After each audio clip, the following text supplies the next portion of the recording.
Today's episode of Variant is brought to you by the U.S. National Highway Traffic Safety Administration. Today on Variant, I talk about the 10 most important deaths in comic books.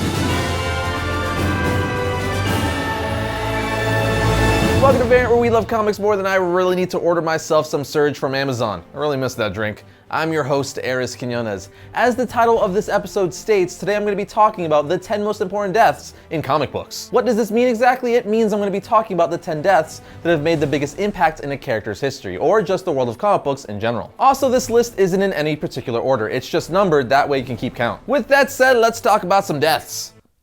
That actually sounded way more morbid than I was anticipating. Sorry.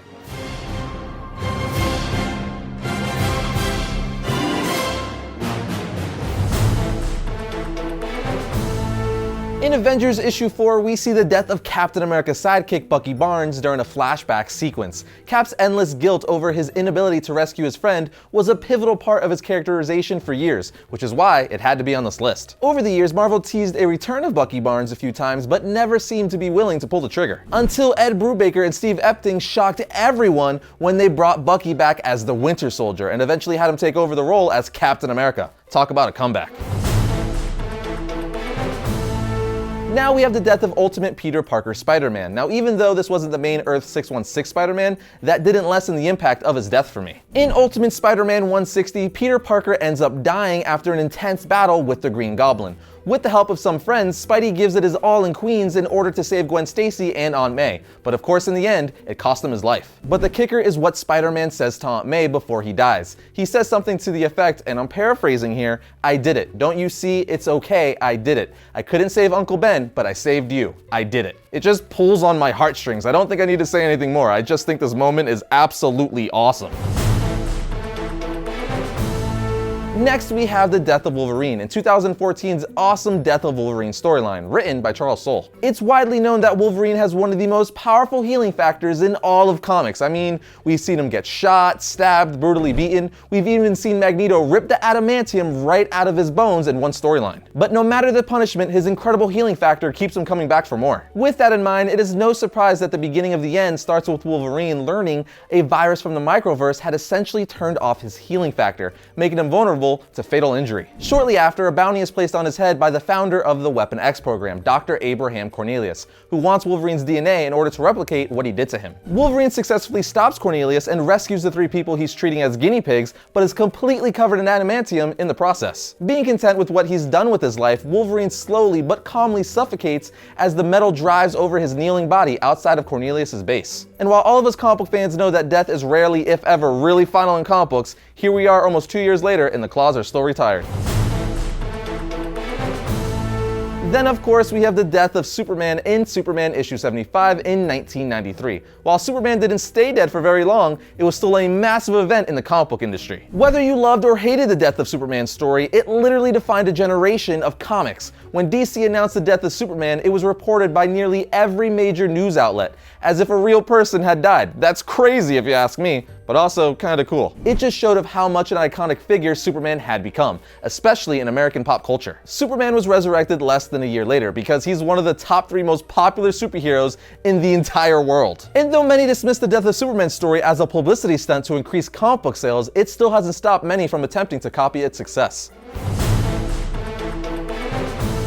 Hands down, one of the most famous deaths in comics is Uncle Ben's death in Amazing Fantasy 15. His death directly led to the emergence of one of the world's greatest superheroes, Spider-Man. Before the death of Uncle Ben, Peter was using his new powers to make money by performing on television. After one of his shows, a thief was being chased by a cop, and he runs past Spider-Man. The cop asks Peter to tackle the guy, but he's all like, "No, that ain't my job." But as we all know, the thief that Spidey decides not to stop ends up being the same thief who kills Uncle Ben. Peter then realizes that his selfishness led to Uncle Ben's death. Uncle Ben is still dead to this day, and since his death back in 1962, he remains the biggest reason why Peter Parker became the superhero he is, the Amazing Spider-Man.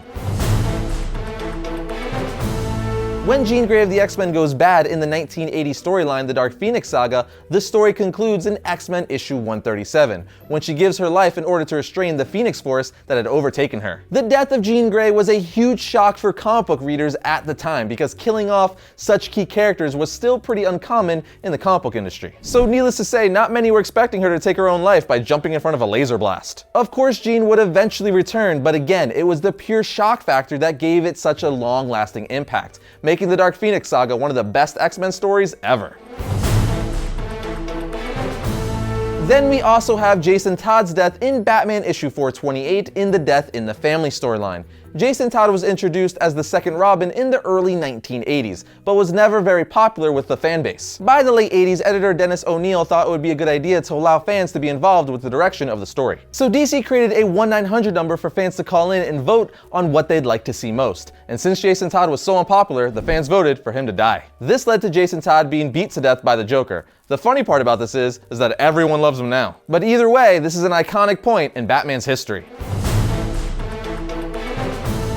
The next death is when one of my favorite comic book characters died, and stayed dead for over 20 years, mind you. Of course, I'm talking about Barry Allen Flash, when he dies in Crisis on Infinite Earths, issue 8. Barry Allen's death is definitely one of the most iconic deaths in comic books, mainly because of the amount of heroism and sacrifice it displayed. Fighting to save Earth 1, Barry used his super speed to create a vortex that sucked the energy out of the Anti-Monitor's antimatter cannon. This saves the universe, but the Scarlet Speedster dies in the process. His death then led to Barry's nephew, Wally West, becoming the new Flash. Wally West would become a Flash that a generation of fans loved. I know I sure did, especially from the animated series Justice League and Justice League Unlimited. Barry would return as the Flash more than 20 years later, but it still didn't take away from his sacrifice and how big of an impact his death had on the DC Universe and the comic book industry as a whole. Whether you love comics or not, you know that Batman's parents, Thomas and Martha Wayne, were murdered right in front of him when he was just a little kid. Besides the majority of the world knowing his parents were murdered, it just makes for one of the most compelling backstories in all of comic books. I mean, who wouldn't sympathize with the little boy who saw his parents murdered in cold blood, only to dedicate his life to seeking justice for what he lost? I know it gives this guy the feels, and that's why it could easily be called the most crucial piece of Batman's mythos. Thomas and Martha Wayne's death are some of the rare deaths in comics you can't take back, because it's the very foundation of why Bruce/Batman is who he is. And for all those reasons, it absolutely had to be on this list.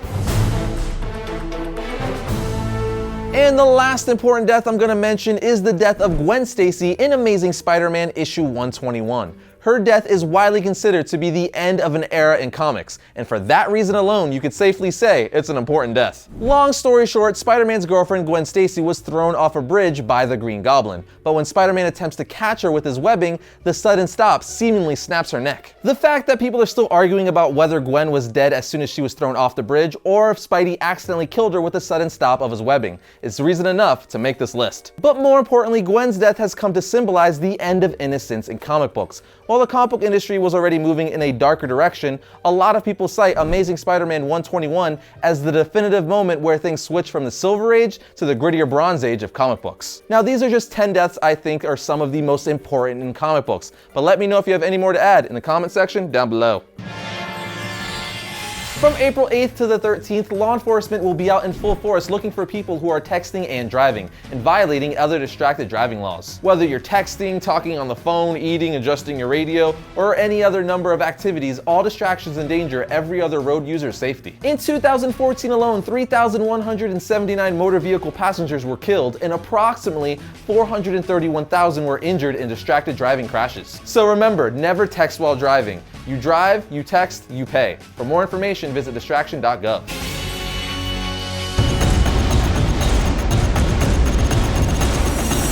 First up for Wednesday, April 13th, we have Moon Knight issue 1. Moon Knight has his own self-titled series once again, and it's written by the great Jeff Lemire. If you like Moon Knight, this is a must. Now we have Star Wars Special C-3PO. In this issue, we follow C-3PO leading up to the events of The Force Awakens, and we find out how he got his red arm. And finally, we have Batman Superman issue 31. In this two-part Super League story, Superman enlists Batman's aid in seeking out people that he can help form his new Super League. And that brings another episode of Variant to a close. But remember, you can always like our Variant Facebook page to keep up with the show and all things comic related. You can also follow Variant on Twitter at Variant Comics, or me on Twitter at Arris_Quinones. And if you like the channel, be sure to subscribe. But I'll see you guys next week when I talk about all things comics. Have you met my wife, Miranda? It's because he's too late. The darker.